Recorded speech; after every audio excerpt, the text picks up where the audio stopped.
Hello everyone, चलो आज की वीडियो शुरू करते हैं और सेंटेंसेस को समझने की कोशिश करते हैं और हर सेंटेंस को डिकोड करेंगे बिल्कुल एकदम बारीकी से। तो चलिए पहले सेंटेंस हम शुरू करते हैं। पहला सेंटेंस है, दुनिया को लगता है कि हमारी लाइफ आसान है। इसके अंदर दो सेंटेंसेस हैं। पहला है दुनिया को लगता है और दूसरा हमारी लाइफ आसान है। अगर मैं सिंपल भाषा में बोलूँ तो ये दोनों ही प्रेजेंट सिंपल सेंटेंसेस हैं। प्रेजेंट सिंपल का मतलब सिर्फ ये नहीं होता है कि वो प्रेजेंट में मतलब स्टेट ऑफ बीइंग का ही होना चाहिए, ऐसा नहीं है। जब हम बोलते हैं प्रेजेंट सिंपल तो इसका मतलब है कि अगर उसमें एक्शन है तो हम उसको प्रेजेंट इंडेफिनिट के फॉर्म में रखेंगे, और एक्शन नहीं है तो हम उसको is am are state of being की फॉर्म में रखेंगे। That is present simple. अब इस एक लाइन के अंदर दोनों सेंटेंसेस हैं। पहला सेंटेंस है मुझे दुनिया को लगता है, ये सेंटेंस हुआ प्रेजेंट इंडेफिनिट का। इसमें सब्जेक्ट कौन है? अगर कभी सब्जेक्ट ना समझ में आए तो सेंटेंस में आप एक्शन पकड़ो, लगता है। अब ये किसको लगता है? ये काम किसने किया है? दुनिया को। जो दुनिया है, द वर्ड, ये हुआ मेरा सब्जेक्ट। अब ये सिंगुलर है कि प्लूरल है? ऑब्वियसली सिंगुलर है, राइट। तो हेल्पिंग वर्ब क्या लगेगी? डज, और डज छुपती है एक्शन में। एक्शन क्या है? लगना। अब ये लगना क्या है? ये कॉपुलर है। यहाँ पर थिंक फील उस सेंस में जाएगा तो हम थिंक लेंगे। तो डज छुपेगा थिंक में और क्या बन जाएगा? थिंग्स। एक छोटे से सेंटेंस में, बल्कि मैं कहूँगा सिर्फ 3 वर्ड्स में, द वर्ड थिंग्स, इतनी सारी चीज़ें हैं समझने के लिए। और ये सिर्फ ऐसा नहीं है, ये तो चलो सिंपल सेंटेंस हो गया। Even if your sentence gets little bit more complicated and if you find your sentence is little bit hard for you to speak, even in those sentences you must know these small technicalities. If you are aware of these things, then it is very easy for you to make any sentence. It's not a rocket science, I would say, right? तो sentence आया, the word things, दुनिया को लगता है की के लिए हमने क्या लगाया? दैट। हमारी लाइफ आसान है। क्या है आसान? हमारी life, our life. Helping verb आया इज, अब वो क्या है? आसान है, इजी। बन गया सेंटेंस। तो पूरा सेंटेंस क्या बना? दुनिया को लगता है कि हमारी लाइफ आसान है, the word thinks that our life is easy. इसमें ऐसी कौन सी चीज़ें जो आपको नहीं समझ में आती है? सारी पता है। चलिए नेक्स्ट। लेकिन उन्हें नहीं पता कि हमें क्या क्या झेलना पड़ता है। इसके अंदर भी 2 सेंटेंस हैं। लेकिन उनको नहीं पता कि हमें क्या क्या झेलना पड़ता है। दोनों ही सेंटेंस प्रेजेंट इंडेफिनिट है। वो नहीं जानते हैं, उनको नहीं पता है, लेकिन के लिए बट लगाया। उन्हें नहीं पता है मतलब वो नहीं जानते हैं। सब्जेक्ट, हेल्पिंग वर्ब, नॉट और एक्शन। सब्जेक्ट आया दे, हेल्पिंग वर्ब आया डू, साथ में आया नॉट, एक्शन आया know. They do not know. ये स्ट्रक्चर सीखने का बहुत ज़रूरी है। मैं कई बार इस चीज़ को वीडियोस में बोलता हूँ। कई बार तो मुझे ऐसा लगता है कि I am being more repetitive, लेकिन just for those people who might be watching my videos for the first time, उनके लिए मुझे बताना पड़ता है कि guys you have to run after these subject, object, helping verb. इनके पीछे आपको जाना पड़ेगा। The only thing is you require these things initially. As you just keep going on, so after just 10 to 15 days of practice you don't need them more. उसके बाद आपको ज़रूरत नहीं पड़ेगी इनकी, but initially you will have to use them and you will have to learn them. और यही चीज़ मैं अपनी क्लासेस में बार बार बोलता रहता हूँ, ठीक है। सो दे डू नॉट नो, वो नहीं जानते हैं हमें क्या क्या झेलना पड़ता है। अब यहाँ पर क्या क्या, कौन कौन, कहाँ कहाँ। जब भी सेंटेंस में इस तरीके का एक टर्म आए, जैसे पार्टी में कौन कौन आ रहा है, तो ऐसे सेंटेंस में आपको वॉट हु 2 बार नहीं लिखना है। इसके साथ आप लगाते हो ऑल। जैसे मैंने कहा कि पार्टी में कौन कौन आ रहा है, so who all are coming to that party, ठीक है। हम कहाँ कहाँ घूमेंगे, so where all are we going to visit tomorrow, इस तरीके से। तो इसने बोला हमें क्या क्या झेलना पड़ता है, सो वॉट ऑल, क्या क्या हमें झेलना पड़ता है। तो basically he is not asking any question here, right. It is a statement what he is delivering here. So statement की जब हम बात करते हैं तो WH के बाद आपको हेल्पिंग वर्ब नहीं लगाना है, सेंटेंस नॉर्मल रहेगा। सो व्हाट ऑल, हमें झेलना पड़ता है। सो झेलने के लिए हमारे पास कई टर्म है। टॉलरेट है, बेयर है, पुट अप विद है, I can't put up with this, right. और एक और बहुत ही प्यारा वर्ड होता है एंड्योर। एंड्योर, सहन शक्ति, एंड्योरेंस, राइट। सो यहाँ पर इसने बोला हमें क्या क्या झेलना पड़ता है। सो व्हाट ऑल, सब्जेक्ट आया वी, राइट। हेल्पिंग वर्ब आया हैव। ऐसे ही लगता है? बिल्कुल भी नहीं है। यहाँ पर हेल्पिंग वर्ब है डू, प्रेजेंट इंडेफिनिट है ये। डू छुपा हुआ है हैव टू के अंदर। हैव टू डू समथिंग, यहाँ पर एक्शन है। तो हमें करना पड़ता है, वी हैव टू, क्या करना पड़ता है? झेलना पड़ता है। वी हैव टू एंड्योर, अगर मैं इसका नेगेटिव बनाऊं कि हमें नहीं झेलना पड़ता है, तो नॉट जो है वो हैव में नहीं लगेगा, डू में लगेगा। We don't have to endure. ठीक है, तो ये वोकेबलरीज आना भी बहुत ज़्यादा ज़रूरी है। ऑल्दो आई ऑलवेज से कि बिना मतलब के वोकेबलरी सीखना तो बेकार है। Ever since I have seen this AI and now many people are there, they have started pontificating about lots of things on social media कि इस वर्ड को ऐसे नहीं बोलना है, वैसे बोलना है। लेकिन अच्छी बात यह है, बहुत सारे नेटिव्स जो फॉरेनर्स हैं, जो वो टीचर्स हैं, वो भी इस चीज़ में आए हैं और उन्होंने बोला है कि ऐसा नहीं है कि ये तरीका गलत है। हम भी इस तरीके से ही बोलते हैं और मैक्सिमम हम इस तरीके से ही बोलते हैं। फॉर एग्ज़ाम्पल कि टॉयलेट को कि भाई यहाँ पर इसको लेबोरेटरी बोलेंगे, यहाँ इसको पाउडर रूम बोलेंगे, यहाँ इसको वॉशरूम बोलेंगे। लेकिन ऐसा कुछ भी नहीं है ऐसा कुछ भी नहीं है। कुछ चीज़ें एक्सप्रेस करने करने के लिए आपको स्पेसिफिक वर्ड्स आने ही चाहिए। और नेटिव्स में भी ये चीज़ होती है कि उनको सारे वर्ड्स नहीं पता। Even if I talk about Hindi, हमें हिंदी के सारे वर्ड्स पता हैं, हो ही नहीं सकता, नहीं पता। तो सेम गोज़ विद इंग्लिश। अगर आपको लगता है कि you can learn everything in English, तो पॉसिबल नहीं है। Not even a single person on this earth can say कि मेरे को सारी चीज़ें पता हैं, किसी को नहीं पता। But the important thing is you must be knowing those words which are very common and you can use them very easily, and in some specific areas you need those words only.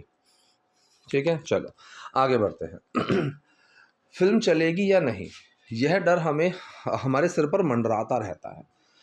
Right, क्या डर मंडराता रहता है? देखो sentence कैसा है, या तो sentence को ऐसे बना दो, weather a film will work और नॉट। जब भी इस तरीके का ना, ये होगा या नहीं, ऐसा होगा या वैसा होगा, दो ऑप्शन से एक देते हैं एक सेंटेंस में, तो वहाँ पर हम वेदर का इस्तेमाल करते हैं, मौसम वाला नहीं, WHETHER वाला।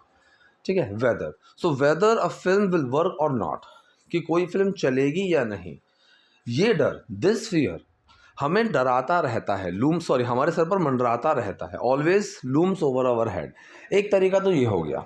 दूसरा तरीका क्या हो गया यहाँ पर? द फियर ऑफ, किस चीज़ का डर? Weather a film will work और नॉट। ठीक है, अब ये पूरा सब्जेक्ट है, हमारे सर पर मंडराता रहता है। सेंटेंस के एंड से समझ में आ रहा है कि ये हमारे पास एक प्रेजेंट इंडेफिनिट का सेंटेंस है, कि मंडराता रहता है, करता रहता है। ठीक है, इतना समझ में आ गया। राइट, दूसरा इसमें सब्जेक्ट क्या है, कौन मंडराता रहता है? फिल्म चलेगी या नहीं, ये डर, फिल्म चलेगी या नहीं इस चीज़ का डर, ये हुआ पूरा subject. So the fear of whether a film will work और नॉट, ये सब्जेक्ट हुआ। ठीक है, मंडराता रहता है, प्रेजेंट इंडेफिनिट सेंटेंस है, डस छुपेगा, क्योंकि जो फियर है वो सिंगुलर हुआ, डस किस में छुपेगा? मंडराने को बोलते हैं लूम ओवर। बहुत ही यूजफुल फ्रेजल वर्ब है ये एक, लूम ओवर। तो लूम ओवर का मतलब होता है जब कोई चीज़ मंडराती है। जैसे मैंने कहा कि भाई तुम्हारे जॉब पर ना खतरा मंडरा रहा है, right, so the danger is looming over your job. और कोई प्रपोजिशन मत लगा देना, लूमिंग ओवर ऑन वन मत कर देना। लूमिंग ओवर ही अपने आप में एक, मतलब ओवर ही अपने अंदर एक प्रपोजिशन है, और कुछ नहीं लगाना है। ठीक है, so the film whether the fear of whether a film will work or not always looms over our head। always कहाँ लगाएंगे? एक्शन से पहले। एक्शन क्या है? लूम ओवर, लूम में डस्ट छुपा है और उससे पहले ऑलवेज लग गया है, तो यही स्ट्रक्चर बनकर आया है। The fear of whether a film will work और not always looms over our head. बहुत सारे लोग हमें बदनाम करने में लगे रहते हैं, मतलब कोशिश करते रहते हैं बदनाम करना। एक तो होता है किसी को डिफेम करना, ठीक है, एक होता है स्लैंडर, किसी की बदनामी करना, ये तो ऐसा है वैसा है, उस तरीके से। स्लैंडर याद नहीं है तो आप डिफेम लगा सकते हो, लेकिन बिलिटल एक और वर्ड होता है, बिलिटल अलग है, वो थोड़ा सा अलग है, तो यहाँ पर आप डिफेम या स्लैंडर को यूज़ कर सकते हो, कोई प्रॉब्लम नहीं है। तो बहुत सारे लोग हमें बदनाम करने में लगे रहते हैं, वो कोशिश करते रहते हैं हमें बदनामी करने की। ये भी प्रेजेंट इंडेफिनिट है। सब्जेक्ट कौन हुआ? Many people. एक्शन क्या है? करते रहते हैं, लगे रहते हैं, तो कीप प्लस ING। ठीक है, तो कीप के अंदर क्या छुपेगा? डज या डू? सब्जेक्ट कौन है? Many people. ज़्यादा हो गया ना, तो डू छुपेगा, और जब डू छुपता है तो कोई एक्शन में चेंज नहीं आता है। So many people keep plus ING क्या करते रहते हैं? कोशिश करते थे, try. So many people keep trying. क्या क्या कोशिश करते हैं? बदनामी करने की, टू स्लैंडर अस। ठीक है, स्लेंडर यहाँ पर एक्शन है जिसका मतलब बदनामी करना होता है। तो पूरा सेंटेंस क्या निकल कर आया? Many people keep trying to slander us. बहुत सारे लोग हमारी बदनामी करने की कोशिश करते रहते हैं। एकदम सिंपल सेंटेंस हुआ। फिल्म फ्लॉप हो जाती है तो हमारी सारी मेहनत पानी में चली जाती है। ठीक है। सो जब एक फिल्म फ्लॉप हो जाती है, when a film flops, flop में डज लगा तो फ्लॉप्स बन गया, हमारी सारी मेहनत पानी में चली जाती है। क्या चली जाती है? सारी मेहनत। अवर all hard work. Hard work मतलब मेहनत, हार्ड वर्किंग मतलब मेहनती, वर्क हार्ड मेहनत करना। इस चीज़ को याद रखो, इसमें बहुत सारी गड़बड़ें करते हैं बच्चे। सो हमारी मेहनत मतलब hard work, so all our hard work पानी में चली जाती है। इसको बोलते हैं टू गो इन वेन। ठीक है। अब यहाँ पर चली जाती है प्रेजेंट इंडेफिनिट हुआ अलग से, तो गो में डस छुपेगा। Our hard work goes in vain, right. इन टर्म्स को यूज़ करके सेंटेंस बनाओ। जैसे अभी इसको मैं आया, इसमें लिखो कि भाई मैं अपनी मेहनत को पानी में नहीं जाने दूंगा। यहाँ पर लिखो कि भाई वो मेरी बदनामी कर रहा है, राइट। यहाँ पर लिखो कि भाई तुम्हारे सर पर, तुम्हारी लाइफ पर खतरा मंडरा रहा है। ठीक है। इसमें लिखो कि भाई ये सारी परेशानियां मैं ऑलरेडी झेल चुका हूँ। इस तरीके के सेंटेंसेस बनाओ, कमेंट सेक्शन में लिखो। लास्ट वीडियो में भी जब कमेंट सेक्शन में सेंटेंसेस आए थे तो मैंने उन पर रिप्लाई किया है, जो सही है उनको मैंने लाइक किया है। तो I am closely monitoring it as well. ठीक है। चलिए। हर फिल्म को बनाने के लिए हमें बहुत मेहनत करनी पड़ती है। सारे सेंटेंस देखो प्रेजेंट इंडेफिनिट में ही आ रहे हैं, राइट। यही एक चीज़ बड़ी प्यारी है कि अगर आपकी कोई कॉन्वर्सेशन किसी एक स्पेसिफिक जॉनरा में शुरू होती है, स्पेसिफिक फॉर्म्स में शुरू होती है, तो मैक्सिमम सेंटेंसेस उसी में आते हैं। For example, if you are opening any conversation using conditional sentences, so there are maximum chances कि you are going to use those conditional sentences only. अगर मैंने आपको ये बोल दिया, फॉर एग्जाम्पल जैसे मैंने कहा कि भाई अगर तुम मेरे पैसे दे देते तो मैं वो गाड़ी खरीद लेता। अब अगर मैं किसी से इस तरीके की कॉन्वर्सेशन कर रहा हूँ, राइट, तो वो मैक्सिमम चांसेस है कि my conversation will be going in conditional sentence formation only. तो वो भी इसी तरीके से बोलेगा, भाई अगर मेरे पास पैसे होते तो मैं दे देता, है ना। अगला बंदा रिप्लाई भी यही चीज़ करेगा। तो वो ऐसा नहीं है कि you are not going to use these kind of sentences. हर sentence you are going to use, right? Every sentence will come in handy for you in or the other some specific situations, but you must be knowing ki how to express yourself. So these things, active, passive, conditional, modals, prepositions, everything is very useful. You cannot say ki this thing I'm not going to learn because this thing is not going to come in handy for me. ऐसा नहीं होगा, this will not happen. ठीक है। तो I always want कि you should be learning it holistically. You should not be leaving any stone unturned when you are learning और when you are in this process, you know. चलिए आगे बढ़ते हैं। तो इसने बोला कि हर फिल्म को बनाने के लिए हमें बहुत मेहनत करनी पड़ती है, right. So we have to work hard, we have to put in a substantial amount of hard work. अब यहाँ पर एक वर्ड है सब्सटेंशियल अमाउंट ऑफ, बहुत ज़्यादा। ठीक है। सब्सटेंशियल, ठोस, बहुत ज़्यादा, इतना कॉमन वर्ड है ना ये कि we didn't have substantial proof against him, कि उसके खिलाफ हमारे पास कोई ठोस सबूत नहीं था। तो that is substantial. Substantial amount of, substantial number of आप यूज़ कर सकते हो। अब जो मेहनत है उसको हम काउंट नहीं कर सकते, तो उसके लिए हम अमाउंट का यूज़ करते हैं। जो और जिस वाले टॉपिक में मैंने सिखाया था ये, कि जितनी मेहनत तुम कर रहे हो, right, the amount of hard work you are putting in, as much as hard work, इस तरीके से, या फिर the amount of hard work, जितना उतना के टॉपिक में हमने ये चीज़ पढ़ी हुई है। बहुत ही इंपॉर्टेंट टर्म है ये। तो यहाँ पर अमाउंट ऑफ का यूज़ हमने इसलिए किया है क्योंकि यह काउंटेबल नहीं है। अगर काउंटेबल होते the number of people, the number of glasses, the number of lectures, number आ जाता। So we have to work hard, मेहनत करनी पड़ती है। We have to put in, मेहनत, अमाउंट ऑफ हार्डवर्क लगानी पड़ती है, तो वहाँ पर उसके लिए हमने पुट इन का यूज़ किया है। So we have to put in a substantial amount of hard work to make every film. कभी कभी काम में इतना उलझ जाते हैं कि फैमिली के लिए समय नहीं मिलता। ठीक है। उलझ जाने को हम बोलते हैं एंटेंगल। एंटेंगल करना, किसी को उलझाना होता है। एंड व्हेन, जब आप खुद उलझ जाते हो तो then you are entangled with something. ठीक है। तो इस चीज़ को याद रखना। कई लोग इसका गलत तरीके से यूज़ करते हैं, ठीक, ऐसे नहीं होगा, राइट चलो, so sometimes we get so caught up या फिर sometimes we are so entangled, इस तरीके से आप यूज़ कर सकते हो। तो फिलहाल अभी हम कैचअप का यूज़ करते हैं, उसकी फॉर्म आ जाएगी कॉट अप। कॉट अप के अलग अलग यूजेस हैं, ये उनमें से एक है किसी काम में व्यस्त हो जाना, और यहाँ पर प्रपोजिशन लगाते हैं in, caught up in something. Caught up with नहीं आएगा, I was busy with something, वो एक अलग सीन है, राइट लेकिन यहाँ पर इन का यूज़ करते हैं हम, क्योंकि कॉट अप विद जो होता है ना, वो किसी इंसान को ज़्यादा दिखाएगा या फिर किसी बुरी आदत को दिखाता है। I was caught up with my old friend, इस तरीके से हो जाता है, ठीक है। लेकिन चलो छोड़ो। So we get so caught up in work, preposition क्या लगेगी in, that we can not find time for our family, कि हम अपनी फैमिली के लिए ही टाइम नहीं निकाल पाते हैं, we can not find time, ढूंढ पाते हैं, निकाल पाते हैं, इस तरीके से। तो आई डोंट थिंक इस सेंटेंस में ऐसा कुछ है that I have to explain it much. चलिए, लेकिन हमें इस बात से परेशान नहीं होना चाहिए, ठीक है।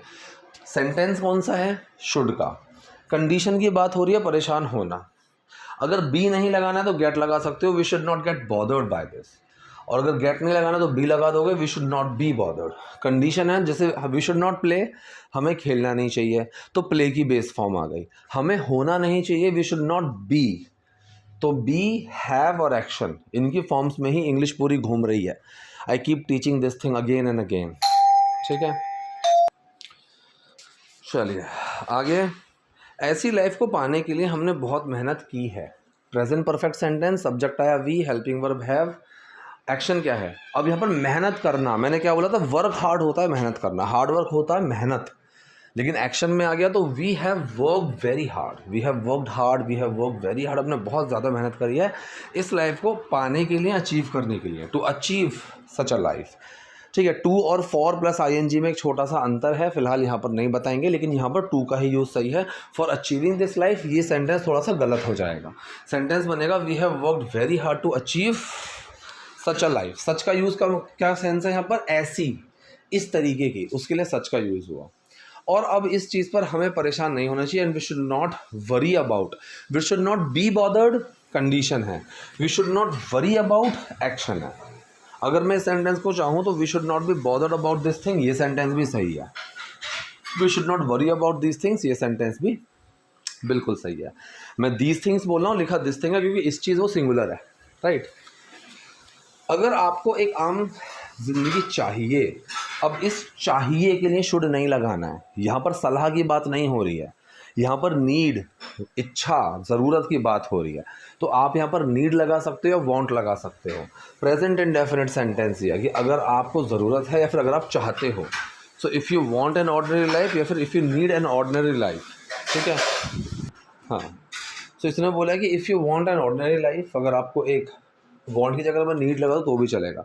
If you need an ordinary life, अगर आपको एक आम जिंदगी चाहिए तो इतनी मेहनत मत करो, then don't do such hard work, या फिर then don't work so hard, don't work this hard, ठीक है। अगर मैंने डू का यूज़ करा तो मैंने हार्ड वर्क लगा दिया, so don't do this much hard work, इतनी ज़्यादा मेहनत मत करो।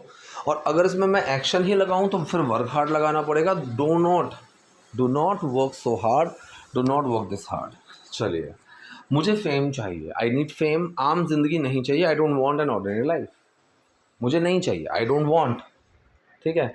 क्या नहीं चाहिए, एन ऑर्डिनरी लाइफ, एक आम जिंदगी। अगर मुझे वड़ा पाव खाना है, अब देखो सेंटेंस में है कोई काम करना है, मुझे जाना है, खेलना है, उठना है, बैठना है, जाना था, जाना होगा, जाना पड़ा, इस तरीके के सेंटेंस आपके सामने बहुत आएंगे। तो यहाँ पर हम need to, have to, want to, suppose to, is to, am to, इन सब का यूज़ करते हैं। ये चीज़ हमने बी की क्लास में सीखी है, बार बार समझाता हूँ, ये चीज़ें आना बहुत ज़रूरी है। जैसे मैंने बोला, ये चीज़ को आना बहुत ज़रूरी है।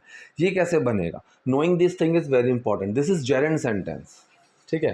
देखो, इंग्लिश सीखने के लिए ऐसा ज़रूरी तो है नहीं कि आपको ये सारे टॉपिक्स पता होने चाहिए, बट ये चीज़ें आपका बेवकूफ़ बनाने के लिए लोग नेटिव से आपको कंपेयर करते हैं कि क्या नेटिव्स को ये चीज़ें आती हैं, क्या उनको ये चीज़ें समझ में आती हैं, क्या उनको पता है जेरेंट इन्फ्लेटिव क्या होता है। लेकिन ये एकदम बेवकूफ़ी से भरा हुआ चीज़ है, क्योंकि उनका जो एनवायरनमेंट है वो ऐसा है कि उनको कॉन्शियसली इंग्लिश सीखने की ज़रूरत ही नहीं है, सबकॉन्शियसली वो सीख जाते हैं। लेकिन हमें कॉन्शियसली सीखना पड़ेगा गाइस, हमारे पास वो एनवायरनमेंट है ही नहीं कि हम उसकी प्रैक्टिस में इतने चले जाएं कि हमें बिना सोचे समझे इंग्लिश आ जाए। We have to get into that zone of practicing, ठीक है। तो इसने बोला कि if I want to eat, अगर मैं चाहता हूँ, अगर मुझे खाना है, तो यहाँ पर चाहत आ रही है, तो इसीलिए यहाँ पर वांट टू का यूज़ किया है। और ये प्रेजेंट इंडेफिनिट सेंटेंस है, इसमें डू छुपा हुआ है। नेगेटिव बनेगा आई डोंट वांट, सिंगुलर होगा वांट में एस लग जाएगा, वांट्स बन जाएगा। ये सारी चीज़ें समझो। So if I want to eat vada pav, अगर मुझे वड़ा पाव खाना है तो मैं अपने घर पर मंगवा सकता हूँ, आई कैन ऑर्डर इट, ठीक है, मंगवाना, I can order it at my home. तो अगर मुझे खाना है तो मैं अपने घर पर मंगवा सकता हूँ। मुझे बाहर बीच पर जाकर खाने का कोई शौक़ नहीं है, ठीक है। मुझे इस चीज़ का बहुत शौक़ है, राइट। इस शौक़ के लिए हम डिज़ायर वर्ड का यूज़ करते हैं। I have a desire of doing this, मेरा बड़ा मन है इस चीज़ को करने का, बड़ा शौक़ है। So I have no desire, I don't have any desire, ये भी सही है। हैव के साथ नो लगा दोगे वो भी सही है। I have no desire to go, right, I have no desire to go, मुझे बाहर जाकर खाने का, कोई काम करके।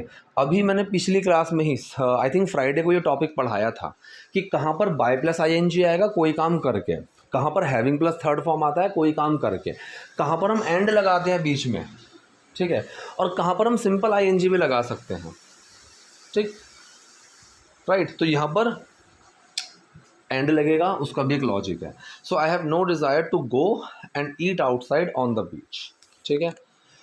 अगर मैं इसमें ऑफ लगा दूं तो मैं आईएनजी भी लगा सकता था, लेकिन फ़िलहाल छोड़ो, बहुत ज़्यादा ही लंबी वीडियो हो जाएगी, ठीक है।